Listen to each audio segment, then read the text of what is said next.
साईराम।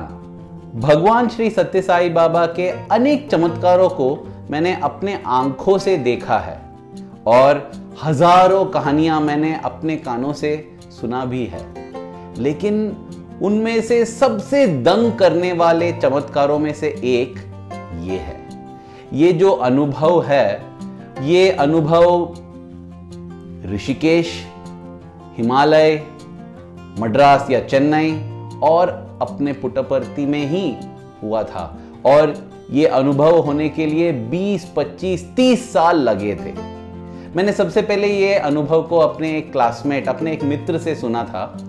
ये सुन के मैं इतना भावुक हो गया कि मैं ये चाहता था कि मैं उनसे सुनूं जिनको ये अनुभव हुआ। और भगवान की अपार प्रेम और करुणा से मुझे वो मौका मिल गया। मैं मिला अरुण मांडले जी से।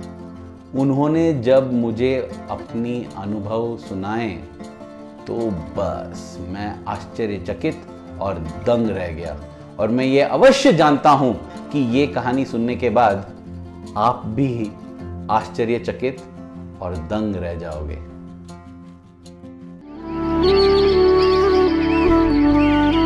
प्रेम स्वरूप श्री अरुण मांडले जी बहुत सालों से भगवान श्री सत्य साई बाबा के भक्त रहे हैं। वे 1963 में अपने ही घर में श्री सत्य साई समिति की आरंभ किया इंदौर में, और तब से अब तक हर गुरुवार को भजन करते आ रहे।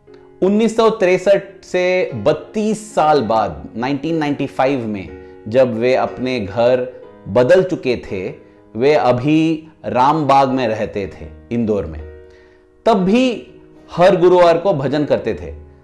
उन्होंने देखा कि भजन के लिए ज्यादा नए भक्त आ रहे हैं। वे सोचने लगे कि इतने सारे भक्त कैसे आ रहे हैं, हर गुरुवार को नए नए मुंह मुझे दिखाई दे रहे हैं। इसलिए तब उन्होंने जाके पूछताछ की कि आप पहली बार आ रहे हैं, आपको मतलब आप भगवान के नए भक्त हैं क्या?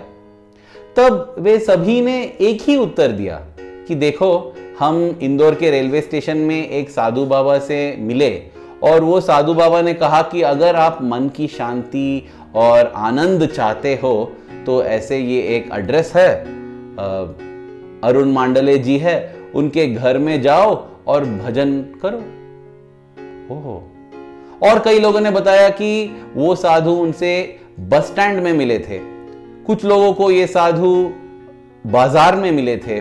मतलब जहां जहां पब्लिक जाती है ना, वहां ये साधु बाबा मिलके उनको बता रहे थे कि हर गुरुवार को तुम जाओ, भजन करो, मन की शांति मिलेगी, आनंद मिलेगा। अरे ये सुन के तो अरुण मांडले जी को बहुत मतलब क्यूरियोसिटी, ये जानना चाहते थे कि ये कौन है साधु और ऐसा क्यों कर रहे हैं। ये साधु महाराज खुद नहीं आ रहे हैं, लेकिन सभी को यहां भेज रहे हैं।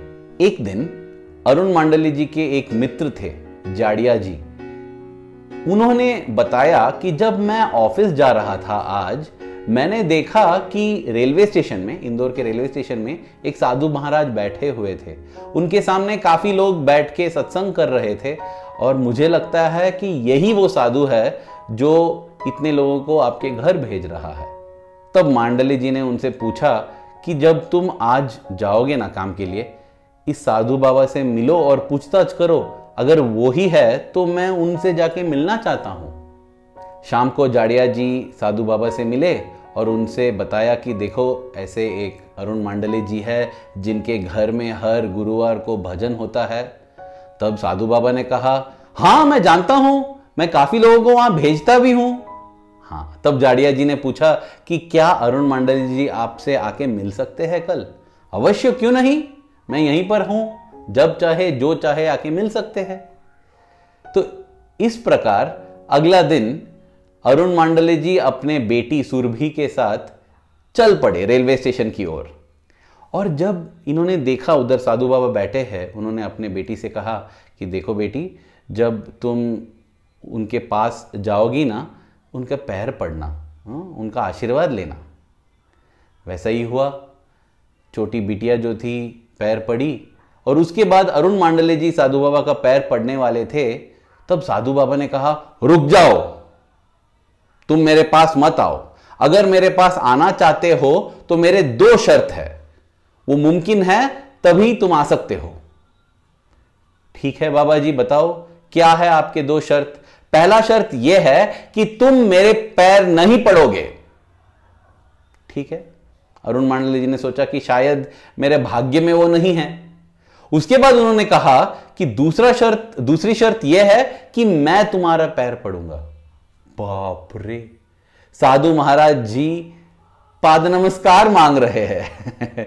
अब क्या करे, ये जानना चाहते थे कि इनकी कहानी क्या है, ये ऐसे क्यों कर रहे हैं। जानने के लिए इतने उत्सुक थे कि मांडले जी ने मान लिया दोनों शर्त।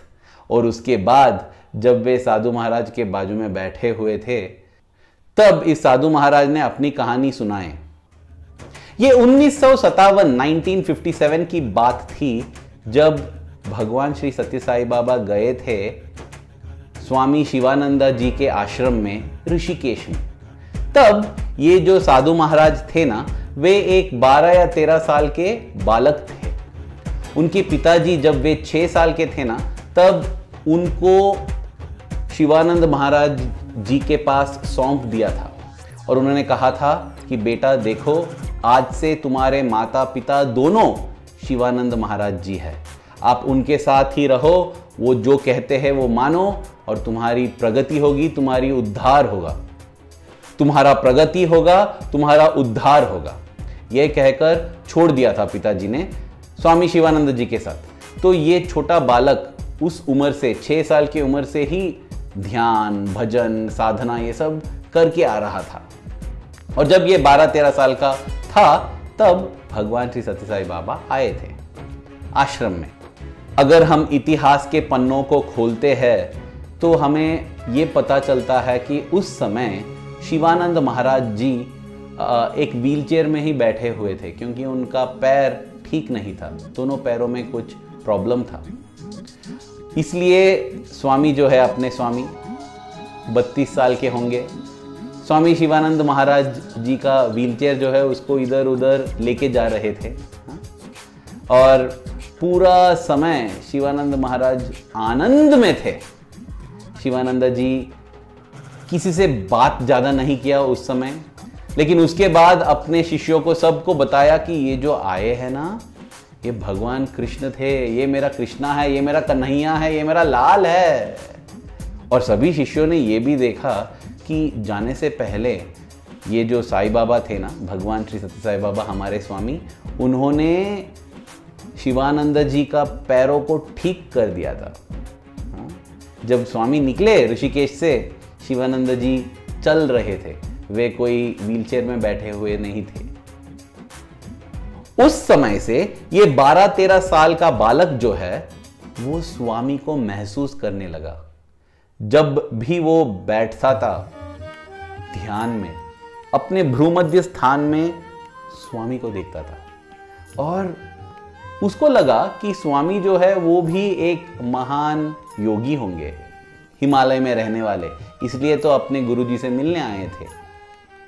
तो इन शिष्यों का परंपरा थी कि जब सर्दी का मौसम आता है ना, तब वे सब आ जाते थे ऋषिकेश में अपने आश्रम में रहने के लिए।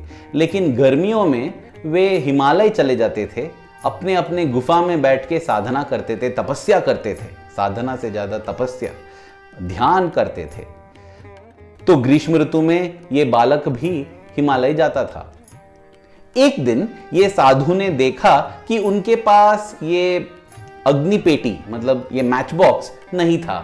अरे ये भूल गए थे, अभी उनको फिर से जाना पड़ेगा ऋषिकेश तक अग्नि पेटी लाने के लिए, मैच बॉक्स लाने के लिए। उस समय गुफा के अंदर आते हैं भगवान श्री सत्य साई बाबा और ये मैच बॉक्स देते हैं और बोलते हैं तुम्हें ये चाहिए था ना, ये रख लो, और निकल पड़ते हैं। ये साधु जी बहुत दंग रह गए। इन्होंने सोचा कि ये कितने बड़े योगी होंगे कि मुझे जो आवश्यकता है इनको ऑलरेडी मालूम था। तो ये सोचे कि मैं एक दिन जाके इनसे मिलूंगा, ज़रूर अवश्य मिलूंगा, क्योंकि यहीं कहीं होंगे ना, कोई गुफा में बैठे होंगे, ये भी ध्यान कर रहे होंगे।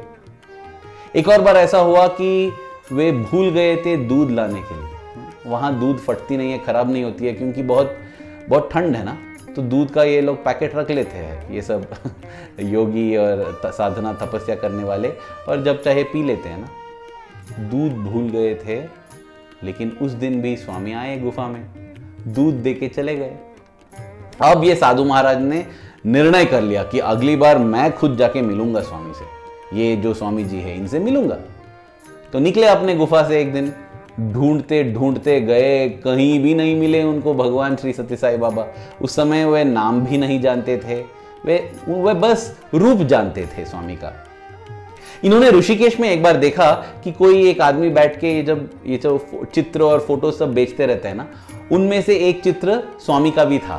तब ये साधु महाराज ने पूछा उस आदमी से कि ये कहाँ रहते, ये कहाँ का है, ये कहाँ पर है। तब उसने कहा कि अरे ये तो मद्रास में रहते हैं। उस जमाने में ना पूरा दक्षिण भारत को मद्रास कहा जाता था और दक्षिण भारतीय लोगों को मद्रासी। तो उस आदमी ने बताया कि ये तो मद्रास में है, मद्रासी है। अरे वैसा है क्या, तो मैं मद्रास जाना चाहता हूँ। तो निकले साधु महाराज वहां से दिल्ली गए और दिल्ली से मद्रास आके पहुंच गए।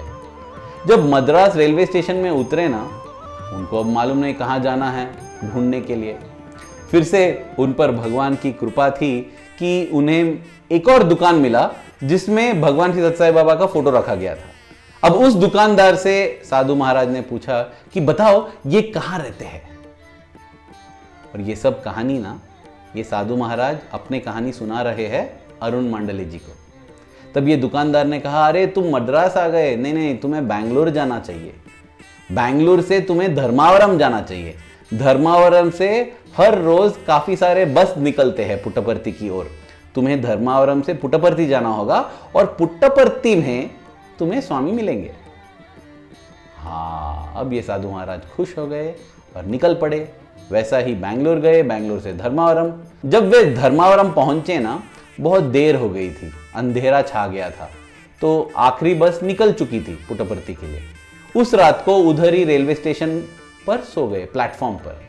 यहाँ तो रेलवे स्टेशन का प्लेटफॉर्म आराम सा बिस्तर लगा होगा और जो आसमान था वही उनकी चादर बन गई थी। सो गए। अगले दिन जब साधु महाराज उठे, बहुत ठंड थी, पूरा अंधेरा था। ये जानते ही नहीं थे कि मैं कहां हूं। खड़े हुए और चलने लगे अंधेरे में, और जैसे ही चल रहे थे, हिमालय के अपने गुफा के बाहर आए। हाँ? मैं यहां कैसे पहुंचा? मैं तो धर्मावरम में था ना। फिर से मुड़ के अपने गुफा के अंदर गए। तब उन्हें एक आकाशवाणी सुनने में आया और उस आकाशवाणी ने उन्हें बताया कि देखो, तुम्हारा समय अब तक आया नहीं है पुट्टपर्ती आने का, जब आएगा तब मैं बुला लूंगा, तब तक रुके रहना। और फिर साधु जी अरुण मांडले जी से कहते हैं कि देखो भाई, अब तक मैं पुट्टपर्ती जा नहीं पाया हूँ और आप तो जा चुके हैं, वहाँ भगवान का दर्शन भी कर चुके हैं, इसलिए मैंने कहा कि आप मेरे पैर मत पड़ो, मैं तुम्हारे पैर पड़ूंगा। प्रिय भाइयों और बहनों, हम सोचते हैं कि हम पुट्टपर्ती एक फ्लाइट पकड़ के या ट्रेन पकड़ के या बस पकड़ के जा रहे हैं। नहीं, पुट्टपर्ती जाने के लिए भगवान श्री सत्य साई बाबा की संकल्प की आवश्यकता है। अरे उससे बढ़िया तो यह है कि भगवान को जानने के लिए भी उनके संकल्प की आवश्यकता है। हम कितने भाग्यशाली हैं कि हम भगवान को जानते हैं। हम कितने भाग्यशाली है कि हम पुट्टपर्ती जा चुके हैं और अपने हृदय को एक पुट्टपर्ती और प्रशांति निलयम बना चुके हैं। अरे पुट्टपर्ती जाना भाग्य की बात है, लेकिन अपने हृदय को पुट्टपर्ती बनाना और भी बड़ी भाग्य की बात है, क्योंकि जब हम पुट्टपर्ती जाते हैं तो हम भगवान के पास जा रहे हैं, लेकिन जब हम अपने हृदय को प्रशांति निलयम और पुट्टपर्ती बनाते हैं तो हमेशा के लिए भगवान को हम अपने हृदय में रख लेते हैं। मैं ये कह के समाप्त करना चाहता हूं कि हमें कभी भी ये नहीं सोचना चाहिए कि मैं देरी से आया हूँ स्वामी के पास, मैंने बहुत सारे चीज़ खो लिया, मैंने दर्शन नहीं किया, स्पर्शन नहीं किया। क्या मैं भगवान श्री सत्य साई बाबा के बारे में जानता हूँ? क्या मैं उनको देखा हूँ यूट्यूब पे या कोई भी वीडियो में या फोटो में या कहीं भी? क्या मैं उनके द्वारा दिए गए डिस्कोर्स सुना हूँ या पढ़ा हूँ? बस मैं भाग्यशाली हूँ। क्या उनके प्रति मेरे हृदय में प्रेम है, प्यार है? हाँ, जितना भी हम देखे स्वामी को, अगर उनके प्रति हृदय में प्रेम नहीं है तो बिल्कुल व्यर्थ है। स्वामी कहते थे कि कमल के पास बहुत सारे मेंढक रहते हैं, लेकिन वे कमल के भीतर जो अमृत है उसका स्वाद नहीं जानते हैं।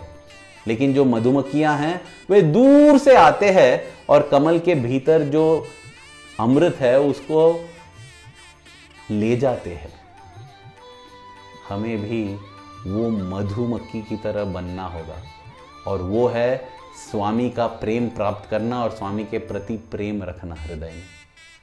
स्वामी, मेरा यह प्रार्थना है कि प्रति क्षण आपके प्रति मेरे हृदय में जो प्रेम है वो बढ़ते रहना चाहिए।